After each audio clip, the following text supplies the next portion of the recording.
اللہ تبارک و تعالیٰ نے کلام مجید میں ارشاد فرمایا وَإِن تَعُدُّوا نِعْمَةَ اللَّهِ لَا تُحْصُوهَا، فرمایا کہ اور اگر تم اللہ کی نعمتوں کو گننا چاہو، خدا کی نعمتوں کو کاؤنٹ کرنا چاہو، اللہ نے جو نعمتیں عطا فرمائی ہے ان نعمتوں کو شمار کرنا چاہو، تو قرآن نے فرمایا لا تحصوها، اے میرے بندو تم میری دی ہوئی نعمتوں کو شمار نہیں کر سکتے، میری دی ہوئی نعمتوں کو کاؤنٹ نہیں کر سکتے۔ میں نے تمہیں اتنی نعمتیں دی ہے، اتنی نعمتیں دی ہے، اگر ان ایک ایک نعمتوں کو اگر ساری دنیا مل کر گننا چاہے تو خدا کی ان نعمتوں کو کوئی گن نہیں سکتا، کاؤنٹ نہیں کر سکتا۔ اللہ کے پیغمبر حضرت داؤد علیہ السلام نے اللہ کی بارگاہ میں عرض کیا کہ اے اللہ، میرے سر پر جتنے بال ہیں ہر بال کو 2 زبانیں ہو جائے، ہر بال کو 2 زبانیں ہو جائے اور ساری زبانیں مل کر زندگی بھر تیری نعمتوں کا شکر ادا کرتے رہے، تو فرمایا تیری ایک نعمت کا کما حقہ ہم شکر ادا نہیں کر سکتے۔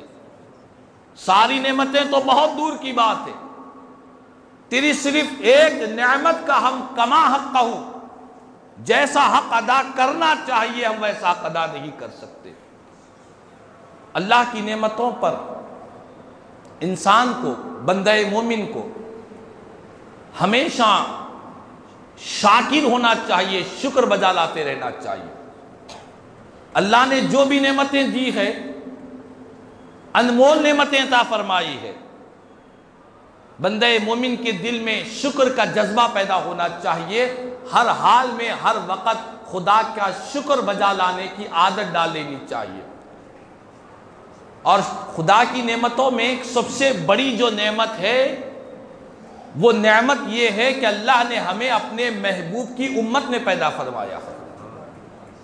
لمحہ لمحہ ہے مجھ پر نبی کی عطائیں، لمحہ لمحہ ہے مجھ پر نبی کی عطائیں، دوستو اور میں مولا سے مانگوں کیا یہ کم ہے کہ میرے خدا نے مجھے اپنے محبوب کا امتی پر کر دیا؟ کیا یہ کم ہے کہ خدا نے مجھے اپنے محبوب کا امتی بنا دیا، حضور کی امت میں پیدا فرمایا؟ کیا اس سے بڑی کوئی نعمت دنیا میں ہے؟ امت محمدیہ میں ایمان کی حالت میں اللہ نے زندگی عطا فرمائی ہے، یہ بہت عظیم اور اعلیٰ نعمت ہے۔ لیکن انسان کی ایک فطرت اور انسان کی ایک طبیعت ہو چکی ہے کہ جو چیزیں انسان کے پاس موجود نہیں ہیں وہ ان نعمتوں کے پیچھے پڑا کرتا ہے، جو چیزیں اس کے پاس میں نہیں ہیں ان نعمتوں کے فکر میں لگا رہتا ہے، اسی کے خیال میں لگا رہتا ہے، اسی کی جستجو میں لگا رہتا ہے، اسی کو پانے کے لیے وہ ناشکری کے کلمات ادا کرنے لگتا ہے۔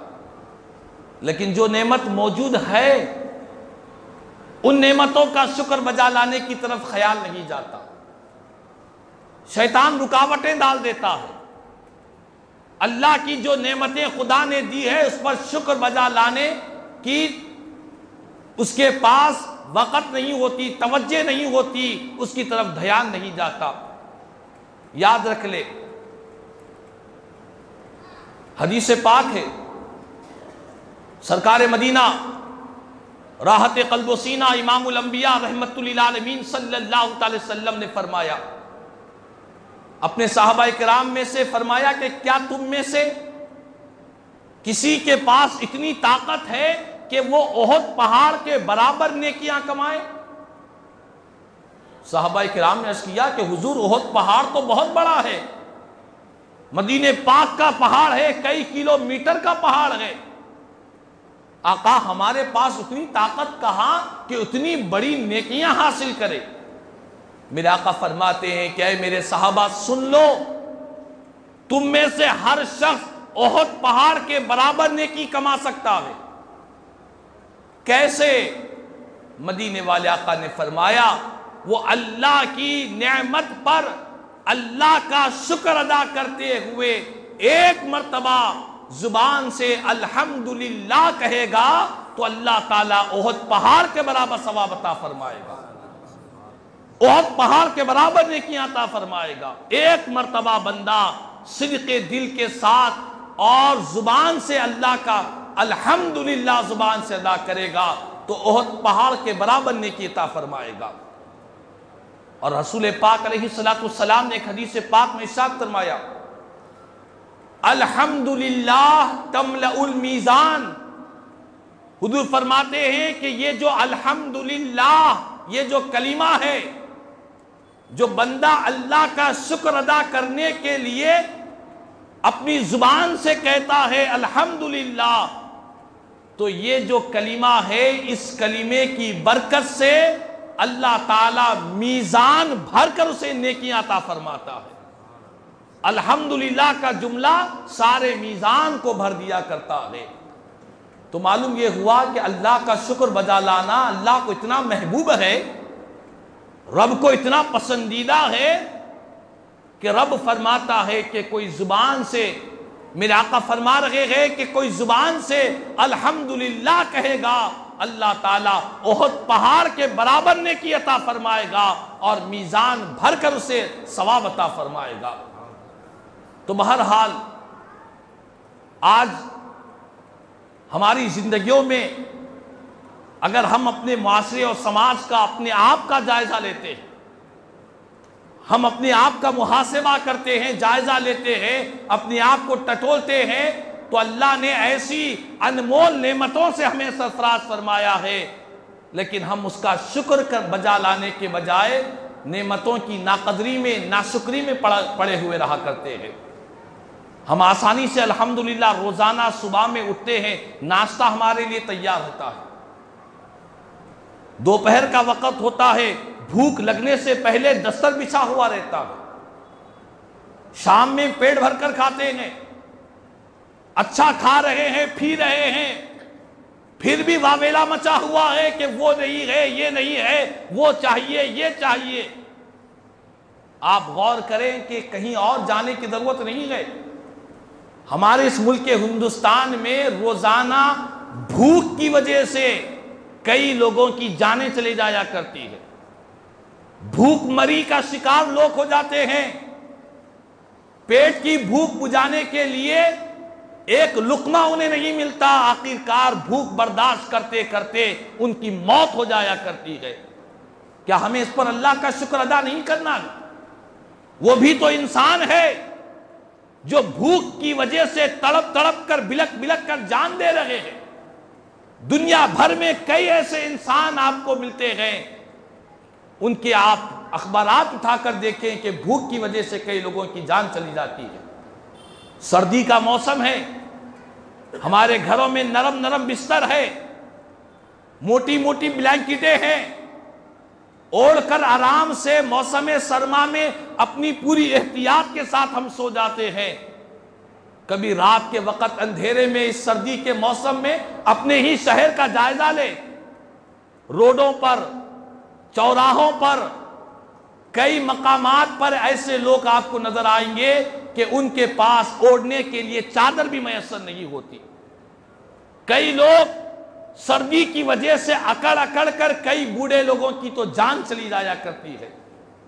کیا ہمیں اس پر اللہ کا شکر ادا نہیں کرنا ہے کہ موسم کے لحاظ سے ہمارے گھر میں سارا ساز و سامان ہے، سرما کے موسم کا الگ ہے، گرما کے موسم کا الگ ہے، کھانے کے لیے ہر چیز مہیا ہے، لوازمات ہے، اپنی خواہشات کے لیے کھا بھی رہے ہیں، پی بھی رہے ہیں، ساری نعمتیں ہم کو مل رہی ہے، پھر بھی ہمیں ان نعمتوں کا خیال ہے جو ہمارے پاس نہیں ہے، پھر بھی ہمارا رونا اسی پر ہے کہ وہ چیز ہم کو نہیں مل رہی ہے، یہ چیز نہیں مل رہی ہے۔ یہ چیزوں میں شیطان ہمیں اللہ کا شکر ادا کرنے سے روکا ہوا ہے۔ یاد رکھ لے، اللہ کی نعمتوں کی اگر ہم قدر کریں گے، اس کا شکر بجا لائیں گے، جیسا شکر بجا لانا ہے ویسا شکر بجا لائیں گے، تو یقین جانے اللہ کا کلام قرآن کہہ رہا ہے، میں نہیں کہہ رہا ہوں، قرآن کہہ رہا ہے کہ لوگو لَإِن شَكَرْتُمْ لَأَزِيدَنَّكُمْ، میں نے جو تم کو نعمتیں دی ہے اس نعمت کو پا کر تم شکر ادا کرو گے۔ شکر تین طرح کا ہوتا ہے، ایک دل سے شکر ادا ہوتا ہے اللہ کا، ایک زبان سے اللہ کا شکر ادا ہوتا ہے، اور ایک انسان کے اعمال سے اللہ کا شکر ادا ہوتا ہے۔ یہ تین شکر ادا کرنے کے طریقے ہیں۔ تو قرآن میں اللہ فرماتا ہے کہ جو نعمتیں میں نے تم کو دیا ہے، اگر ان نعمتوں پر سچے دل سے، خلوص سے، اخلاص سے میرا شکر ادا کرو گے تو رب اعلان کر رہا ہے، وعدہ کر رہا ہے، میں تم کو اور نعمتوں سے سرفراز کروں گا، جو نعمتیں نہیں ہیں وہ نعمتیں بھی تم کو عطا کروں گا۔ آج جو نعمتیں تمہارے پاس نہیں ہے اس نعمتوں میں میں تمہیں اور اضافہ کروں گا۔ تو اگر ہم چاہتے ہیں کہ اللہ کی نعمتیں ہمارے پاس سیو رہے اور اس میں اضافہ ہو جائے، اس کا طریقہ خالق کائنات فرما رہا ہے کہ بندو میری نعمتوں کی حفاظت چاہتے ہو اور اس میں اضافہ چاہتے ہو، طریقہ یہی ہے کہ جو نعمتیں ہیں پہلے اس کا شکر ادا کرنے والے بن جاؤ، اس کا شکر بجا لاؤ، دل سے بھی شکر ادا کرو، زبان سے بھی شکر ادا کرو، اپنے اعضائے بدن سے بھی اللہ کا شکر ادا کرنے والے بن جاؤ۔ رب اعلان فرما رہا ہے، وعدہ کر رہا ہے کہ میں تم کو اور نعمتوں سے سرفراز کروں گا۔ اگر وہ نہیں کرو گے، ہمیشہ لوگوں کے سامنے پریشانیاں ہی سناتے رہو گے، واویلا مچاتے پھرو گے، ہر ایرے غیرے اڑوس پڑوس جو مل رہا ہے اپنا دکھ، اپنا درد اور اپنی پریشانیوں کی کہانی سنا رہا ہے، یہ اللہ تعالیٰ کو سخت ناپسند ہے۔ تکلیف اس کے سامنے سناؤ جو تمہاری تکلیف کو دور کر سکتا۔ آپ ڈاکٹر کے سامنے جا کر بیماری سنائیں گے تو ڈاکٹر علاج کرے گا، آپ ہر رشتہ دار کے سامنے، ہر دوست کے سامنے، ہر پڑوس کے سامنے جا کر اپنی پریشانی، اپنی بیماری سنائیں گے، وہ کیا تمہیں دوائی دے گا؟ کیا وہ ڈاکٹر ہے؟ نہیں۔ تو جہاں ضرورت ہے وہاں پر اپنی تکلیف کو بیان کیا جائے، جہاں پر ضرورت ہے، سخت مجبوری ہے، وہاں پر اپنی پریشانیوں کا ذکر کرے۔ ہر پریشانی کا ذکر کرنا ہے تو خالق کائنات کی بارگاہ میں بیان کرے، وہ رب تعالیٰ ہے جو مصیبتوں کو دور کرے گا، اللہ کی ذات ہے جو تکالیف کو دور کرے گی۔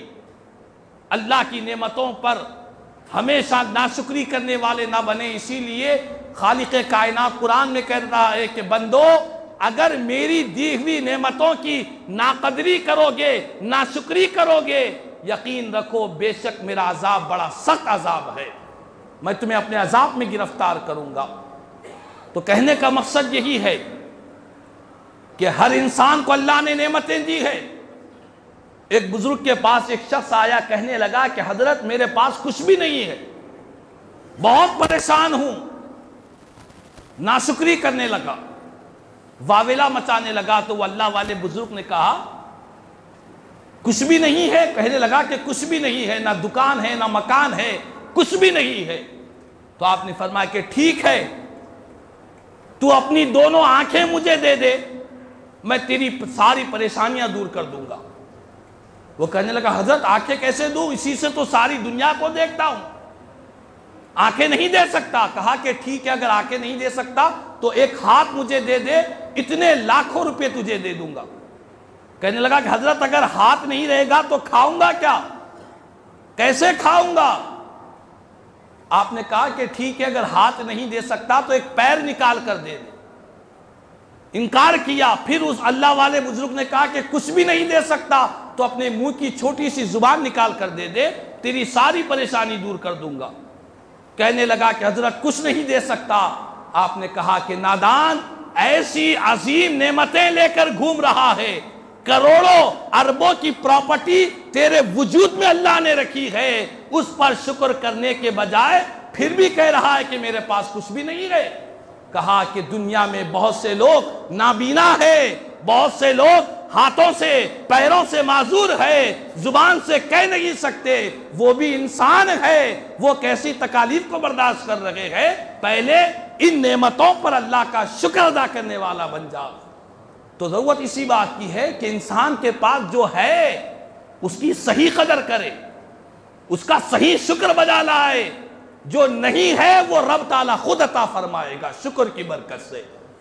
تو ہر انسان اپنے جگہ یہ سوچے، دلوں میں یہ احساس پیدا کرے، ہر بندہ مومن دلوں کے اندر یہ جذبہ پیدا کرے کہ مالک جو کچھ بھی میرے پاس ہے، چاہے وہ مال کی شکل میں، دولت کی شکل میں، مکان کی شکل میں، عزت، شہرت، مقام، مرتبہ، یہ جو کچھ بھی میرے پاس ہے یہ تو نے اپنے فضل سے عطا فرمایا ہوا ہے. اس میں میری کوئی اوقات نہیں، میری اوقات سے بڑھ کر، میری حیثیت سے بڑھ کر تو نے مجھے عطا فرمایا ہے. ہماری اوقات، ہمارے اعمال، ہماری حرکتیں، ہمارا کردار، ہمارا کیریکٹر اس قابل نہیں جو نعمتیں تو نے ہمیں اپنے فضل سے عطا فرمائی ہے. اس احساس کے ساتھ ہمیں اپنی زندگی گزارنا ہے اور اپنے رب کی ہر لمحہ، ہر آن خدا کی نعمتوں کا شکر بجا لانے کا جذبہ پیدا کرنا ہے. اللہ تعالیٰ سے دعا ہے کہ اللہ تعالیٰ جو کچھ بھی کہا گیا، سنا گیا، کہنے سننے سے زیادہ مجھے اور ہم تمام کو عمل کی توفیق عطا فرما. آمین ثم آمین. الحمدللہ رب العالمین وما علینا الا البلاغ المبین.